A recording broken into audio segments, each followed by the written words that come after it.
Try to not to make all the creaky ass sounds that normally make. Can I put this over this?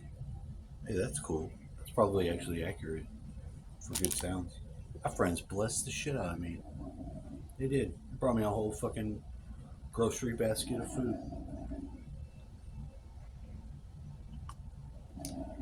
and chewing tobacco.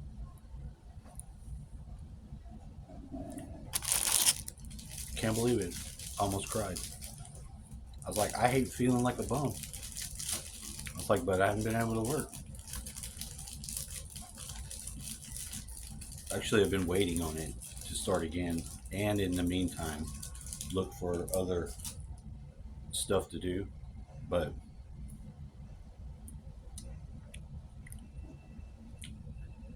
I've found some stuff, but not yet. It doesn't happen yet, which is good. But it's like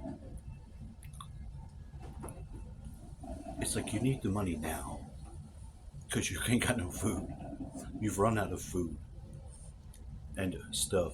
Most of my prices or costs are already pretty um, low. They're not too extreme. They don't have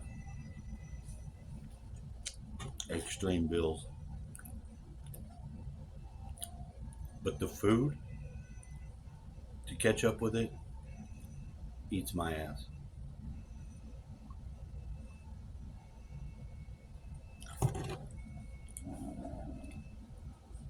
Because usually I just get stuff from the little store that's the closest.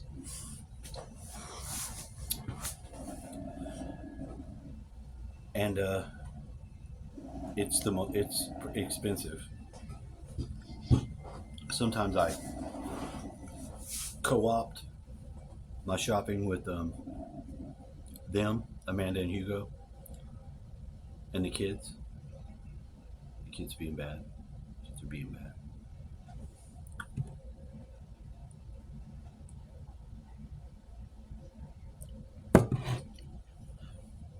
Those are my friends that represent to me the future. So the context to that is rather good because we've got a good relationship, we help each other out, and communicate pretty damn well. You know, we've all been there for each other during different times when it was difficult. Because they used to stay here with us at different times, at a different time. But I'm saying it's not. That's not a big deal. We usually have had friends that we really like have stayed with us at different times. Not always, just at different times. You have different people that you have that get to stay with you for whatever reason. Maybe they're moving and they don't have a place yet, or maybe something happens.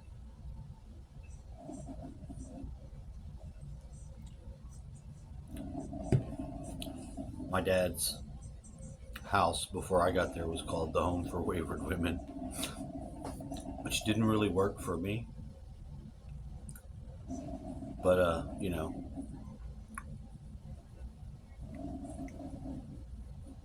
still has a significant role to play anytime uh, the need arises.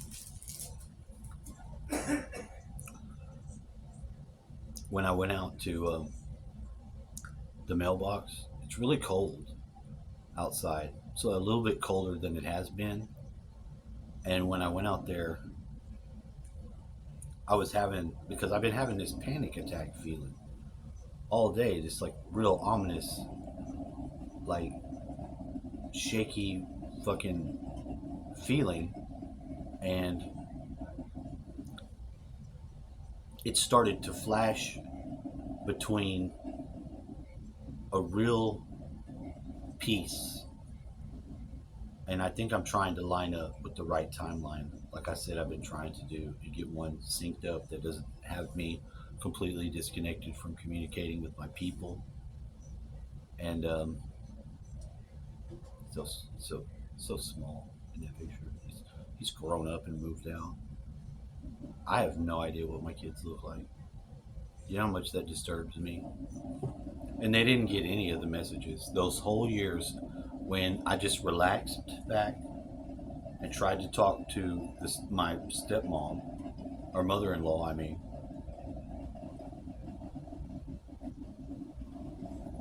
she never told them that I was trying to call them. Isn't that some chicken shit?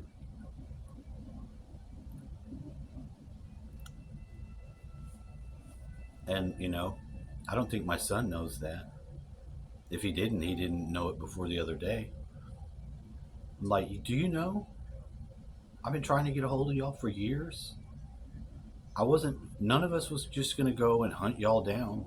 Some people wanted to. Some people wanted to do that, but I didn't think that would be the right thing to do, and it definitely wasn't going to be the message I wanted to send across. I had to put it in trust of her. I had to put it in care of her, my children, but I didn't think it was going to cost me communicating to them. I really didn't. And like when you wait and you think like it shouldn't take much longer, you think it's going to be like right around the next corner, and it never happens. That I've been having that scary ass feeling all day in my body, and I feel that's the way that it'll be if we don't stay communicative, you know. So it's been a big deal to me, it really has, and I don't see the purpose.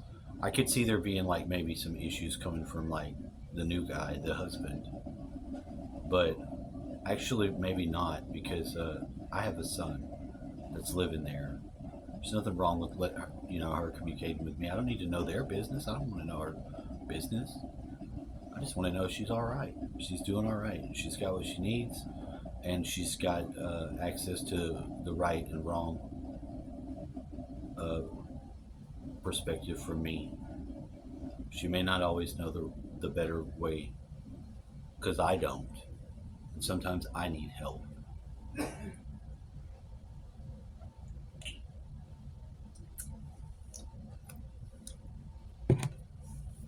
And I'm open to advice, and criticism. I can take it. But like I had that panic attack earlier today, and I'm sitting there making a video, trying to hold it, like trying to navigate that emotion without it like freaking me out. Because the only thing I could do would be like try to take a antihistamine and knock myself out, which I tried to do, but it didn't work. It didn't work. Didn't knock shit out. My friends came over, told me they were gonna come over and they were bringing me some shit. So I got back up, I shook it off. But when I went to the mailbox, the colors and the smell of the air and just the green, I felt I was having like an alternating feeling, a feeling I was in the right place and everything was great, like it was wonderful. Like that feeling where you feel like you could be receiving people to come over that's important to you that you haven't seen. I don't specifically mean my kids. I mean like any of your like family and people that there's some different people sometimes too that are an important person in your life that uh, you interact with. Craig's like that. When I see Craig, it's that feeling. He's the famous lawyer guy who didn't give me the good advice, and I won my court case anyway. Don't testify. I've got to. Oh, you're gonna fuck it up. One. I don't feel any pride from that. I don't feel like I'm a winner because of that. I don't say it like that, so I don't want to get into it. Well, that's extreme. I said, can we do something about your cat? I was like, she'll come right here. He did. He has. But I know it's driving him crazy. The cat is too, because he's been doing pretty good about keeping her ass away. She'll come right up to me and just want to. I don't know if she thinks I'm a cat. There's a male cat in there. He should be servicing her. He should, but he's like maybe not old enough yet or something. I don't know. He tried to service her to death the other day because he nearly killed her.